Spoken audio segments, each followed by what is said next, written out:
People would later hear his words and wonder if he believed them himself. People are going to look at me like a monster. I'm not a monster. I'm just an addict. I don't remember what I did.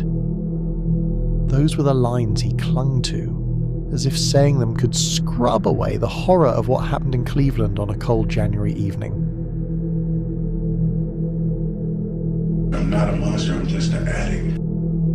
On January 26th, 2017, as the sun sank behind the city's fractured skyline, employees drove home through quiet streets while the family of 14-year-old Alianna DeFreeze moved through their house in rising panic. She had not come home from school. At first, they assumed a delay. Maybe tutoring ran late. Maybe she missed the bus. But when her mother called the school, something much worse surfaced. Alianna had never arrived that morning, and the school had failed to notify her parents. 9 hours had passed, and the city, cracked, hollowed, lined with abandoned homes, was suddenly enormous, full of shadows and open doors that led nowhere good.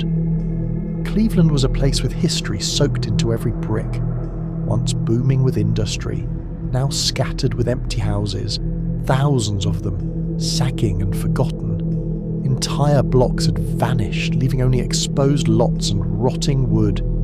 These shells of homes were magnets for trouble, drugs, violence, and worse. Places nobody wanted to be near. Places where someone could disappear without a sound.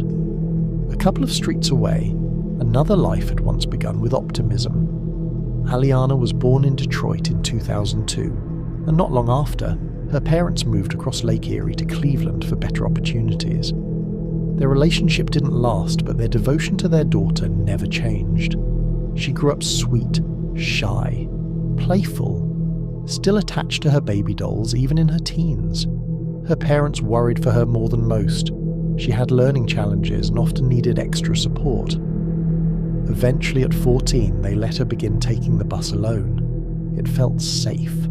The stop was right in front of a police station. Her school promised to call if she ever didn't arrive.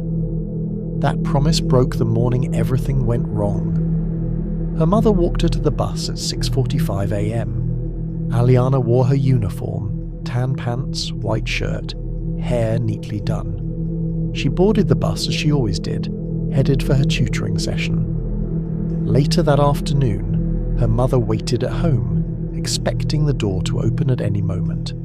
But 4 o'clock passed without a sound. When she called the school, the truth hit like a punch. Her daughter had never walked into class. Police launched a search immediately. Surveillance footage showed Alianna boarding her usual bus, riding until she exited near East 93rd and Kinsman. From there, she crossed the street just as she always did, but she never got on the second bus.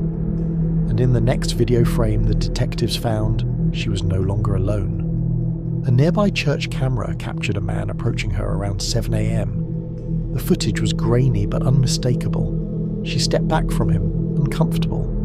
She tried to walk away. He calmly followed, placed a hand on her shoulder, and guided her toward a side street. An eyewitness on East 93rd thought they looked familiar enough. A father walking his daughter, perhaps. Nobody thought to intervene. The camera captured them turning onto Fuller Avenue, and Fuller Avenue had one address detectives couldn't ignore. An abandoned house at 9412, boarded, decaying, and owned by a contracting company that hadn't secured it properly. It took 3 days to obtain the warrant. On January 29th, 3 officers entered the house.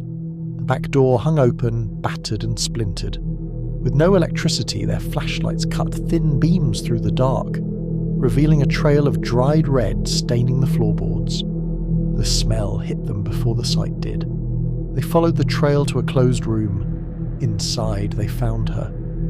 Alianna lay on the floor, wearing only her socks, a pool of blood surrounding her. Her school clothes and backpack were nearby. Her injuries were brutal and extensive. Wounds to her head, to her face, to her neck. The tools used on her were found scattered on a dining table. A drill, a screwdriver, a box cutter. Signs suggested she survived many of the injuries for hours before dying. The cruelty was unimaginable. DNA recovered from her body was run through the system. It matched a man already catalogued. His name was Christopher Whitaker, 43, a repeat offender with a violent past, sexual battery, felonious assault, robbery. He had once stabbed a woman in the neck with scissors, served only 4 years, released, registered, yes, but free. He was arrested on February 2nd. The footage, the DNA, the tools, it all formed a straight line to him. In interrogation, he rambled, contradicted himself, tried to dodge responsibility. He swore he was blackout high on cocaine, claimed he didn't remember anything except coming to afterward and feeling disgusted. He said he wasn't a monster, just an addict. He insisted the drugs made him do it. But the surveillance showed him pacing for hours before approaching Alianna. Calm, focused, watching. I'm just an addict. I was so out of my mind, and it was like I was out of character, and I got what I got coming, and I deserve it. I will write a formal apology to her family that they probably don't want to hear, but I will do it anyway. I don't want a circus made out of this. I just want to go to court and get it over with. I don't remember what I did. I just remember when I came through that it had happened, and investigators pieced together the truth. He intercepted her after she stepped off the first bus, tried to talk to her, frightened her, then forced her down Fuller Avenue. Inside the house, he did things too graphic to describe, then dragged her deeper inside and left her there. He walked out into daylight and headed to his local church, helping the pastor with chores as if nothing had happened. Witnesses said he was calm, too calm. His trial began on February 1st, 2018. His defense didn't dispute his actions, instead claiming a drug blackout to avoid the death penalty. Prosecutors proved otherwise. The wounds were precise, the actions deliberate, the hours of stalking calculated, not frenzied. Gabe, testimony just wrapped up for this day. Earlier, jurors saw pictures of multiple injuries suffered by Alianna DeFreeze that caused her death. Last year, the 14-year-old was kidnapped on her way to school and killed. Her body later found in a vacant house. 44-year-old Christopher Whitaker is on trial on charges including kidnapping, rape, and aggravated murder.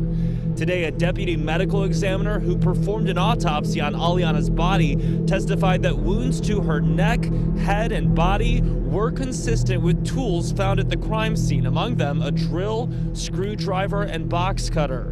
A DNA analyst also testified that DNA found on Alianna's body matches Whitaker. In the absence of an identical twin, Christopher Whitaker is the source of the major DNA component in this mixture to a reasonable degree of scientific certainty.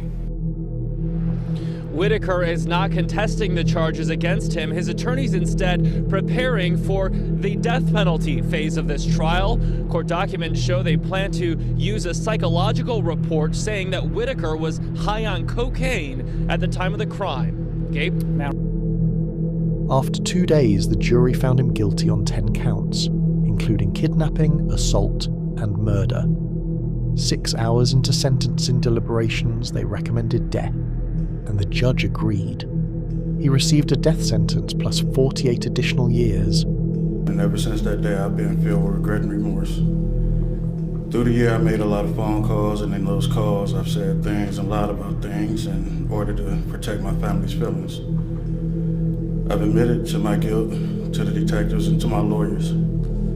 I asked my lawyers not to contest or challenge anything in this case because I really wanted the DeFreeze family to have closure. I will not try to hide behind drugs or alcohol. I will not pretend or lie because it wouldn't be fair to the family.